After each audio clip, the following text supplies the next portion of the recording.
నీకన్యాయం జరగదు స్రవంతి. నీ హక్కులు, అర్హతలు, గుర్తింపు అన్నీ నీ దగ్గరికే వస్తాయి. అలా అని నేను హామీ ఇస్తున్నాను.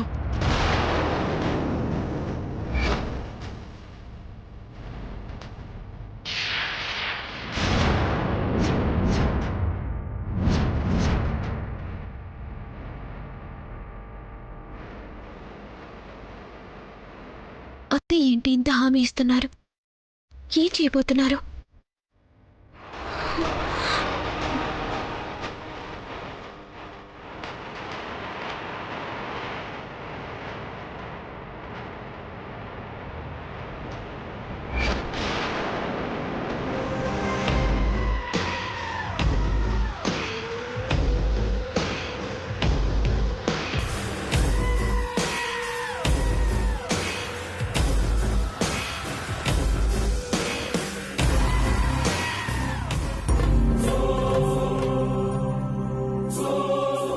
నీకన్యాయం జరగదు స్రవంతి.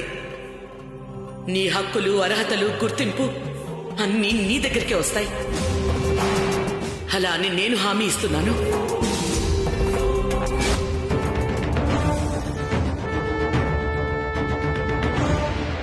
స్రవంతికి అన్యాయం జరగనివ్వను అన్నారంటే అత్తే ఏం చేయాలనుకుంటున్నారు?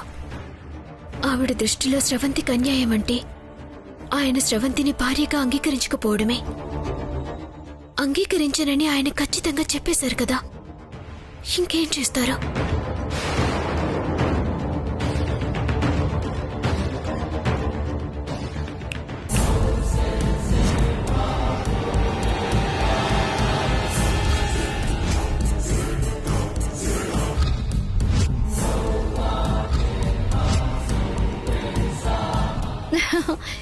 ఏం ఆలోచిస్తున్నావు వైదేహి?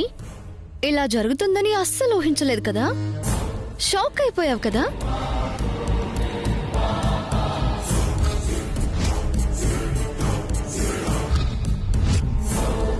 షాక్ ఎందుకు? నువ్వు చేస్తున్నదంతా యాక్టింగ్ అని ముందే తెలుసు కదా. కాకపోతే అత్తయ్య నీ మాయలో పూర్తిగా పడిపోతున్నారు కదా, దాని గురించి ఆలోచిస్తున్నాను. అసలు ప్లానే అది కదా. పూర్తిగా ఆవిడ నా గురించి ఆలోచించేలా ఎలా మాయ చేశానో చూడు. ఆవిడ సపోర్ట్ ఉన్నంత వరకు నువ్వు నన్ను ఏమీ చేయలేవు. నీ అసలు రంగు తెలియక సపోర్ట్ చేస్తున్నారు. తెలిస్తే నీకు ఏ గతి పడుతుందో తెలుసా? తెలియదు. నేననుకున్నది జరిగేంత వరకు నా గురించి ఈ ఇంట్లో ఎవ్వరికీ తెలీదు. అంటే నీకు తెలుసనుకో, కానీ నువ్వు చెప్పినా ఎవ్వరూ నమ్మరు. దేవాంశ్ నీకు మాత్రమే దక్కాలన్న స్వార్థంతో నన్ను అనుమానిస్తున్నావని అనుకుంటారు. అయినా ఏ రోజుకైనా నువ్వు ఇంట్లో నుంచి వెళ్ళిపోయేదానివే కదా, అందుకే నిన్ను లెక్కల్లోకే తీసుకోలేదు.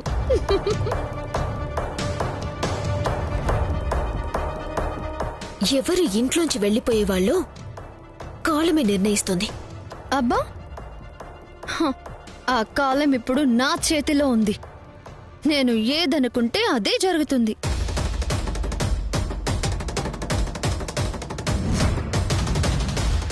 అయినా అత్తయ్య రాత్రి మొహం మీద అంత గట్టిగా చెప్పారు కదా, బుద్ధి రాలేదా నీకు? ఒక అనాథకి వారసులనిచ్చే అర్హత లేదు. ఒక అనాథకి వారసులనిచ్చే అర్హత లేదు. ఒక అనాథకి వారసులనిచ్చే అర్హత లేదు. ఒక అనాథకి వారసులనిచ్చే అర్హత. నేను మాత్రమే పిల్లల్ని కనాలనుకుంటున్నాను. నేను మాత్రమే పిల్లల్ని కనాలనుకుంటున్నాను. నేను మాత్రమే పిల్లల్ని కనాలనుకుంటున్నాను. అంటే ఈ ఇంటికి మహారాణిని నేనే కాబోతున్నాను.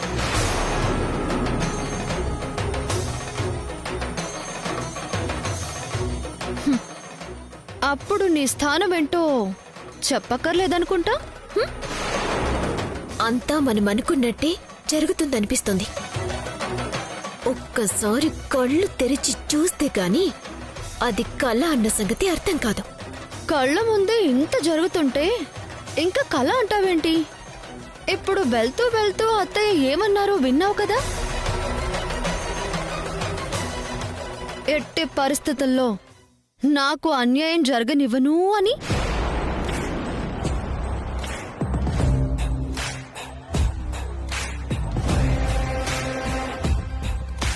నాకు అన్యాయం జరగనివ్వకుండా చేస్తాను అంటే అర్థమేంటి?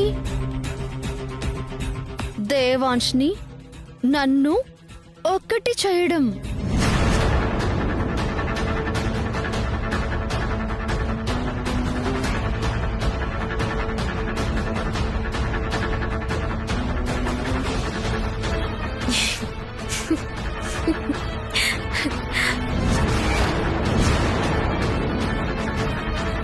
నువ్వేదో చస్తావని బెదిరిస్తే ఆవేశంలో ఏదో అన్నారు కాని నువ్వనుకునేది మాత్రం ఎప్పటికీ జరగదు. జరుగుతుంది. జరగదు. జరుగుతుంది. జరగదు. జరగదు. జరగనివ్వను. జరగనివ్వను. జరగనివ్వను. జరగనివ్వను.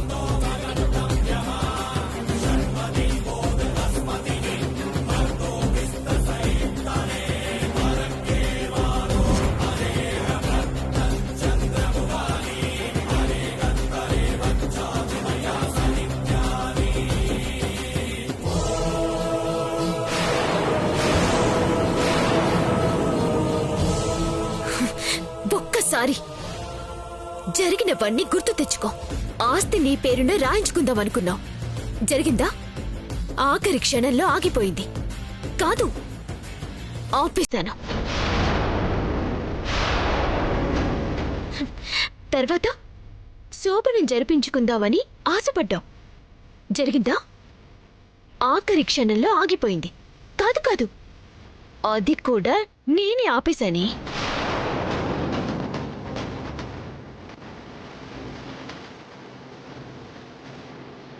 ఇది కూడా అంతే. అత్తయ్యే కాదు, ఎవరు మాటిచ్చినా నువ్వనుకునేది జరగని పను. ఎందుకంటే నా బంధాన్ని కాపాడుకోవాల్సిన అవసరంతో పాటు నీ నుంచి నా కుటుంబాన్ని కాపాడుకునే బాధ్యత కూడా నా మీదుంది. అయినా దొంగ తాళిబొట్టు వేసుకొచ్చినా నువ్వే ఏదో చేస్తానన్న నమ్మకంతో ఉంటే దైవ సాక్షిగా అందరి సమక్షంలో ఆయనతో తాళి కట్టించుకున్న దాన్ని. నాకెంత నమ్మకముండాలి?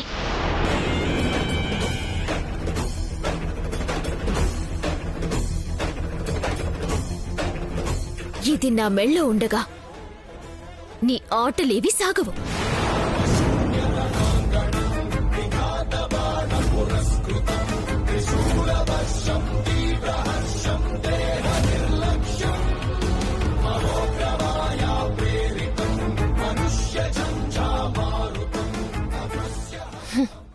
నేను ఇంత యాక్టింగ్ చేసి అందర్నీ నా వైపుకు తిప్పుకున్నా దీని పొగరు మాత్రం తగ్గించలేకపోతున్నాను.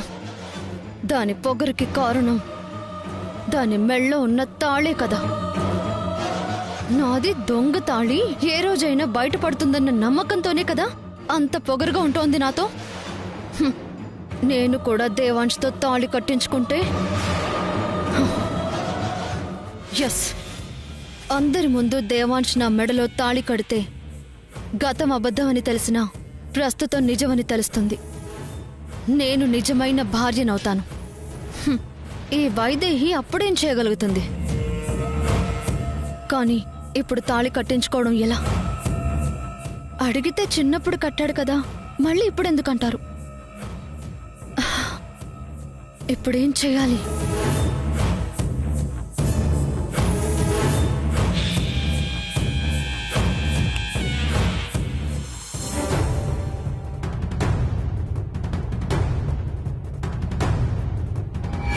ఇంటి కోడలు తీసుకోమంటే ఈవిడికేంటండి సంబంధం? అసలు ఇవిడెవరు? ఈవిడ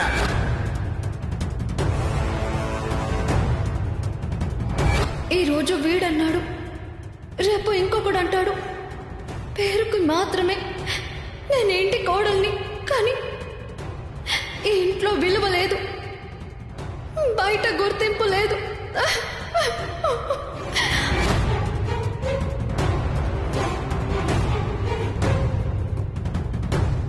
నీకు అన్యాయం జరగదు స్రవంతి.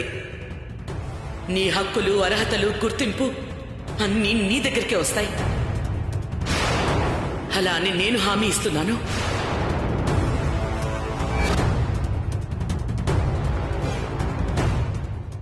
కౌసల్య, ఏం ఆలోచిస్తున్నావు? స్రవంతి గురించే ఆలోచిస్తున్నానండి. మళ్ళీ ఏమైంది? కొత్తగా ఏం కావాలండి? జరిగింది సరిపోదా? చిన్నప్పుడే మనకి దూరం అయ్యింది. ఊహ తెలిసేసరికి అమ్మొదలి వెళ్ళిపోయింది. ఏదో అదృష్టం బావుండి తిరిగి మన దగ్గరికి వచ్చిందనుకుంటే ఇక్కడ మాత్రం ఒరిగిందేంటి చెప్పండి?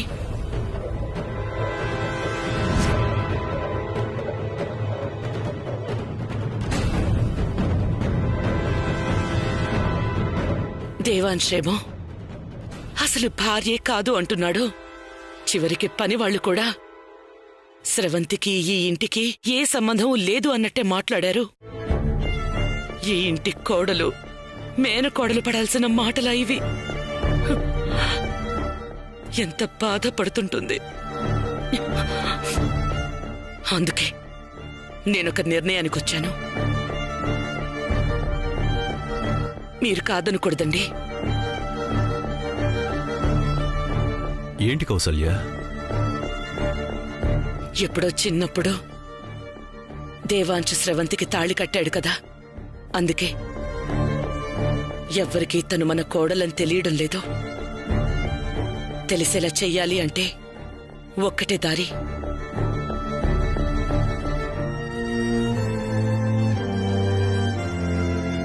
చుట్టాలు, స్నేహితులు అందర్నీ పిలిపించి అందరి సమక్షంలో స్రవంతికి దేవాంశ్తో తాళి కట్టిద్దాం అనుకుంటున్నాను.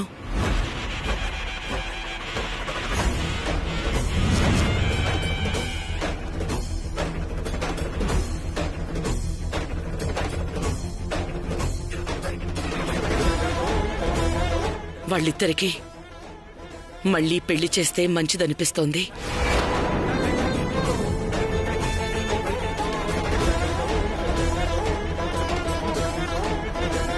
ఏం మాట్లాడుతున్నావు కౌసల్య? వాళ్ళకి మళ్ళీ పెళ్ళేంటి? చేస్తే తప్పేంటి చెప్పండి? ఎలాగూ పెళ్ళైన వాళ్లే కదా. ఇప్పుడు మళ్ళీ పెళ్లి చేయడం వల్ల వచ్చే ప్రతి వాళ్ళకి స్రవంతి మన కోడలని చెప్పాల్సిన అవసరం ఉండదు. స్రవంతికి అవమానాలు పడే బాధ తప్పుతుంది. ఆలోచించండి.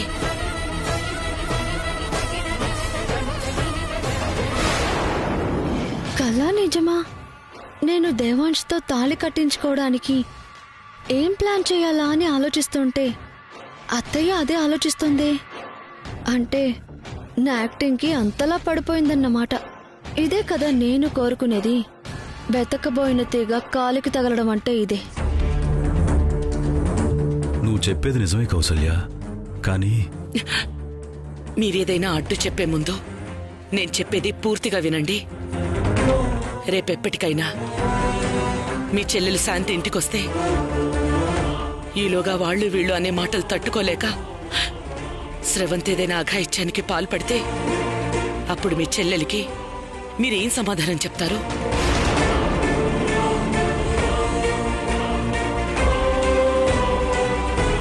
ఏం సమాధానం చెప్తారు?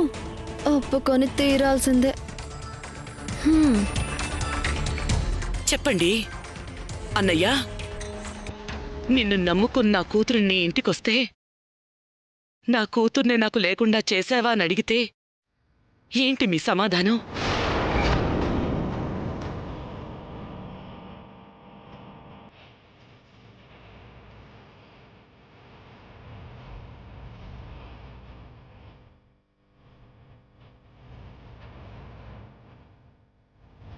నువ్వు చెప్పేది నిజమే కావచ్చు కౌసల్య, కానీ అన్ని రకాలుగా ఆలోచించి మనం నిర్ణయం తీసుకోవడం మంచిది అని అనుకుంటున్నాను. అన్ని రకాలుగా ఆలోచించే చెప్తున్నానండి. స్రవంతికి న్యాయం జరగాలి అంటే ఇదొక్కటే దారి. మరి దేవాంశ్?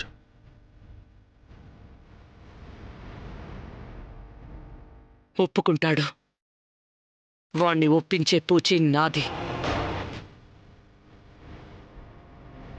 నీకే అభ్యంతరం లేకుండా ఉంటే చాలు. అభ్యంతరం చెప్పేవాణ్ణి అయితే అసలు స్రవంతి వాడికి భారీగా ఉండడానికే ఒప్పుకునేవాణ్ణే కాదు. కానీ ఎవరికీ ఎలాంటి బాధ కలగకూడదని నా ఆలోచన. ఎవ్వరికీ ఏ బాధ ఉండదు. నా నిర్ణయం మన కుటుంబం అంతటికీ సంతోషాన్ని మిగులుస్తుంది. దేవాంశ్తో మాట్లాడి పంతులు గారిని పిలిపించి ముహూర్తం పెట్టిస్తాను.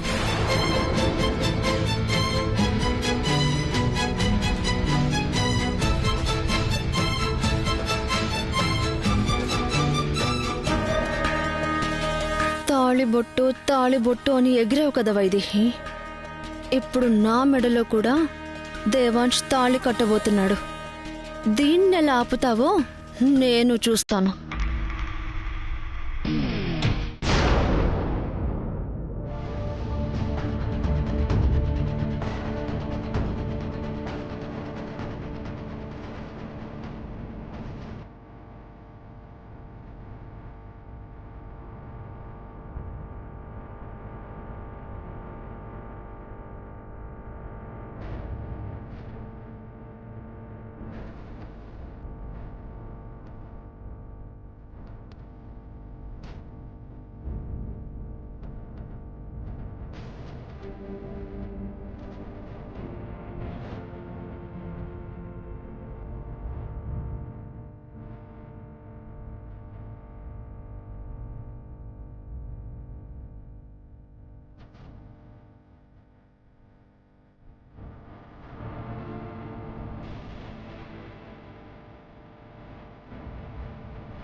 ఏంటమ్మా పిలిచారట? అవునాన్న, అందరూ ఉన్నారు కదా. నేను ఒక నిర్ణయం తీసుకున్నాను. అది అందరికీ తెలియాలి.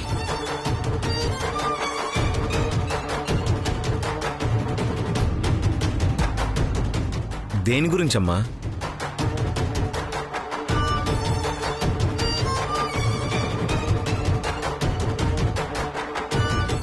నీకు స్రవంతికి పెళ్లి చేద్దాం అనుకుంటున్నాను నాన్న.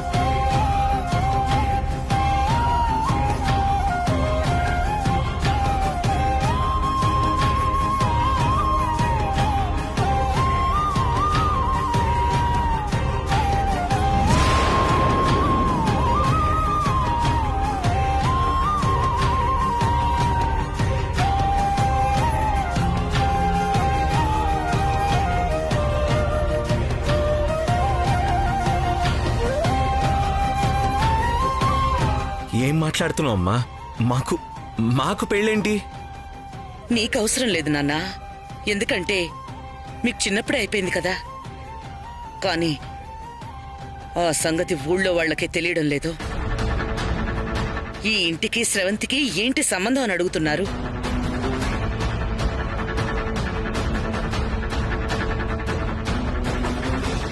పొద్దున్నే నీ కళ్ళ ముందే ఆ బట్టలు ఇస్త్రీ చేసుకునేవాడు ఏమన్నాడో విన్నావు కదా.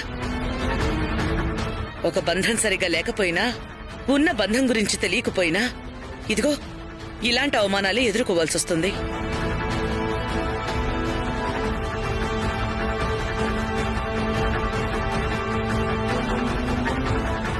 ఏదో మన అదృష్టం బావుండి స్రవంతి మీ నాన్న కోసం ఆలోచించి ఏ అఘాయిత్యమూ చేసుకోవడం లేదు.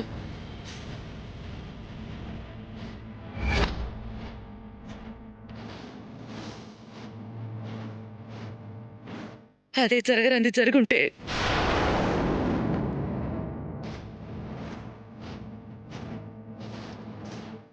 జీవితాంతం మనకి మనమే దోషులుగా ఉండిపోయేవాళ్ళం.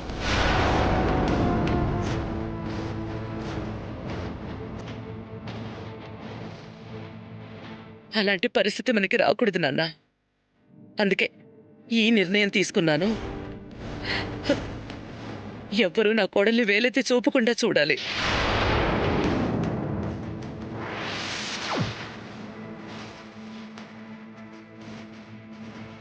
ఒసై పాప, చూసావా నా ప్లాన్ ఎలా ఉందో? ఏంటమ్మా తిప్పి తిప్పి మళ్ళీ అదే విషయానికి వస్తున్నావు? నా నిర్ణయం ఏంటో మొన్ననే మీకు చెప్పాను కదా. శ్రవంతి నాకు మరదలు మాత్రమే, వైదేహి తప్ప ఇంకెవ్వరినీ భార్యగా చూడలేను.